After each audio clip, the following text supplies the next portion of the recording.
हजरत अमर बिन खिताब रजी अल्लाह अन्हु एक अजीम इंसान थे। वो इस्लाम के दूसरे खलीफा थे। अमर रजी अल्लाह अन्हु अपने इंसाफ के लिए मशहूर थे। वो अपनी आजिज़ी के लिए भी जाने जाते थे। हजरत अमर रजी अल्लाह अन्हु रसूलुल्लाह सल्लल्लाहु अलैहि वसल्लम के सहाबी थे। उन्होंने दानाई के साथ मुस्लिम उम्मा पर हुकूमत की। वो अपने लोगों का बहुत ख्याल रखते थे। वो उनके लिए बेहतरीन चाहते थे। हजरत अमर रजी अल्लाह अन्हु अक्सर मदीना की गलियों में घूमा करते थे। वो देखना चाहते थे कि उनके लोग कैसे रहते हैं। वो उनके मसाइल जानना चाहते थे। वो लोगों के करीब रहने पर यकीन रखते थे। उन्होंने कभी अपने आप को इनसे बढ़तर नहीं समझा।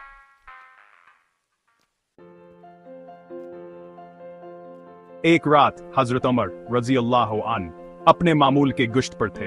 अंधेरा था और गलियां सुनसान थीं। वह देखना चाहते थे कहां के लोग कैसे हैं। वही ही यकीनी बनाना चाहते थे कि सब खैरियत से हैं। वहां एक छोटी सी झोंपड़ी के पास से गुजरे। उन्होंने अंदर बच्चों के रोने की आवाज सुनी। वह ककर सुनने लगे। बच्चे खाना मांग रहे थे। अनकीमा के पास आने देने के लिए कुछ नहीं था। अमर रजी अल्लाह अन्हा उनकी हालत पर बहुत मुतासिर हुए। उन्होंने औरत से इसकी हालत के बारे में पूछा। उसने उन्हें अपनी गर्बत के बारे में बताया। इसने बताया कि उनके पास खाने के लिए कुछ नहीं है। हजरत अमर रजी अल्लाह अन्हु बहुत गमगीन हुए।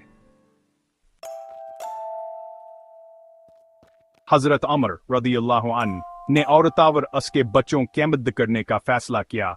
वह बीताल माल वापस गए। उन्होंने अपनी पेट पर आटे का एक बोरिया उठाया।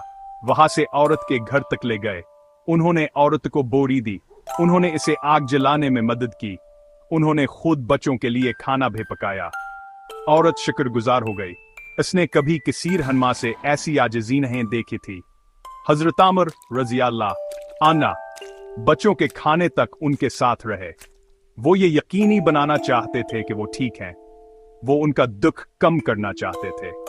मेहरबानी का ये अमल उनकी शफकत को जाहिर करता है।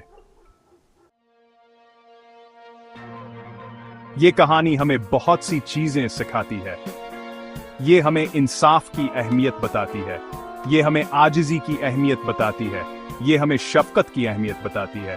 हजरत अमर रजी अल्लाह अन्हु किसी और को भेज सकते थे, लेकिन उन्होंने खुद मदद करने का इंतखाब किया।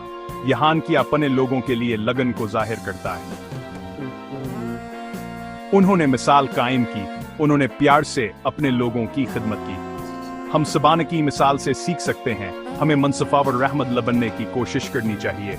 हमें हमेशा जरूरतमंदों की मदद करनी चाहिए। हमें गरीबों और मुसीबत ज़दा लोगों को कभी नहीं भूलना चाहिए। आइए हम सबास अजीम और हनमा के नक्शदम पर चलने की कोशिश करें।